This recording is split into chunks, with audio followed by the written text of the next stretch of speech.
There were two key talking points after the first of the two pre-season tests in Bahrain: whether the new cars were still Formula One and the performance of the new Red Bull engine. Full-time world champion Max Verstappen said the revised cars and engines had turned the highest level of motorsport into an exercise in management. As a pure driver, I enjoy driving flat out, Verstappen said, and at the moment you cannot drive like this. A lot of what you do as a driver in terms of inputs has a massive effect on the energy side of things. For me, that's just not Formula One. The reigning world champion Lando Norris didn't agree, saying the cars were a lot of fun and pointing out that Verstappen was welcome to race somewhere else if he didn't like it. Mercedes' George Russell has a tense relationship with Verstappen, and a friendly one with Norris was somewhere in the middle. If you've got the best cars for us to enjoy, it doesn't mean it's still going to give the best racing, said Russell, and you can argue potentially the racing will be a bit more chaotic.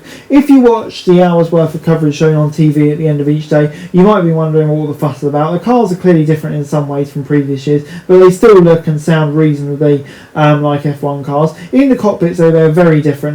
Consequence of the biggest regulation change in the sport's history. The cars, engines and tyres all built to the new rules this year, and they are running for the first time on carbon neutral sustainable fuels. The engine at the heart of the driver's concerns, whether they're enjoying the cars or not. The cars are energy starved. The electrical part of the engine now produces about half its total power, while the batteries are about the same size as last year. The various ways of recovering the energy so it can be deployed to maximum lap time effect are changing the traditional sense of what a racing driver is about. The demand for energy recovery is forcing teams to run the electrical motors against the engines and along the straights and in the corners. That means the engines have to rev high in the corners, so the drivers are using lower gears. As Russell pointed out, the drivers have to take the corners in ways to maximise the energy use over a lap rather than simply go as fast as possible. As a consequence, they will not always be the limit of the grip. Veteran Fernando Alonso, regarded by his peers as with the highest level of respect, said the team chef could drive his car around turn 12, so far below the limit he was, in an attempt to save energy. Here in Bahrain, turn 12 has historically been very challenging. You could choose to use your downforce level to go just flat, so you remove downforce until you're in turn 12 just flat with new tyres and then race. So it's a driver's skill, decisive in terms of lap time. Now in turn 12 we're like 50 kilometres slower because we don't want to waste energy that we're going to have it all on the straight. So to do turn 12 at 200 kilometres instead of 260, you can drive the car, the chef can drive the car at that speed. So I understand Max's comments, but at the same time this is Formula 1, it's always been like that. Now it's the energy. Last year or two when he won all the races, it was downforce. He can go in the corners at 280k when we could all go in at 250 because we didn't have the downforce. Alonso urged caution, jumping to many conclusions at the early stages. We still love motor racing, we love competing. For the regs, I understand there's less input by the driving skills, but I think after 3 or 4 races we'll get a better idea. But moving on into competitiveness and testing, it's always been difficult as there's so many variables and teams do not reveal the specification in which they run their cars. Indeed, in many cases, teams try to fool people, but that didn't stop Red Bull's rivals noticing something striking about their new engine. It seemed to be able to deploy more energy for longer on a more consistent basis than others. Although Verstappen set only the 7th fastest time, Russell said Red Bull's underlying pace was pretty scary. He says on current evidence Red Bull's going to be ahead, adding that we hope they can catch up.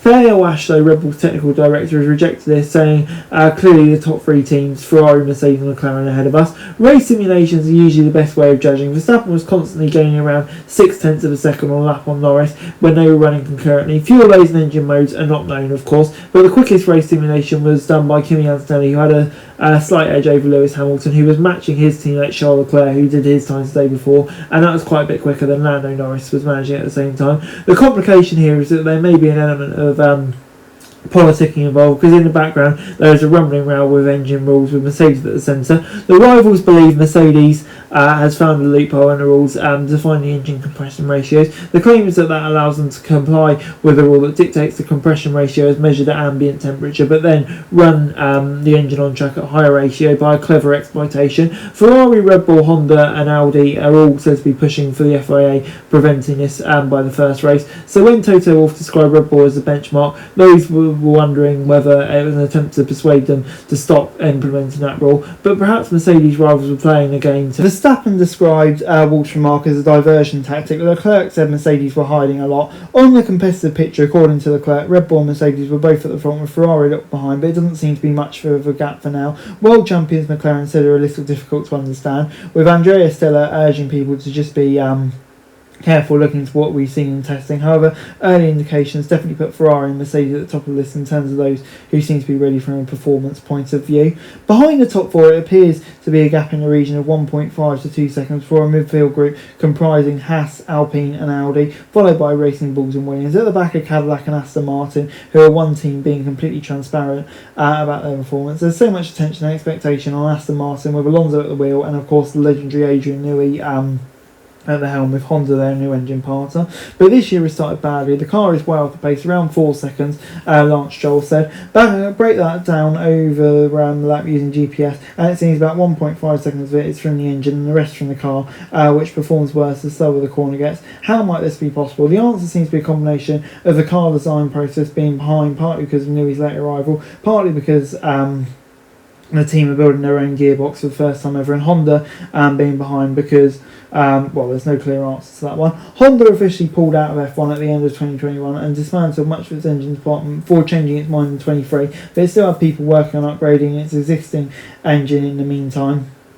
And its lead time for regulation has been very different from the Red Bulls, yet the Japanese company seems to be nowhere in comparison. Alonso wasn't happy about their performance, throwing his gloves down at one stage after getting out of his car, and who can blame him? It could be his last year in F1, 45 in July and out of contract to the end of the year. Spending it at the back was not what he was expecting. Definitely we're not in the position we expected to be in, he said, pointing out that being late to testing, that reliability was still not good, and it's costing him time to hone the car.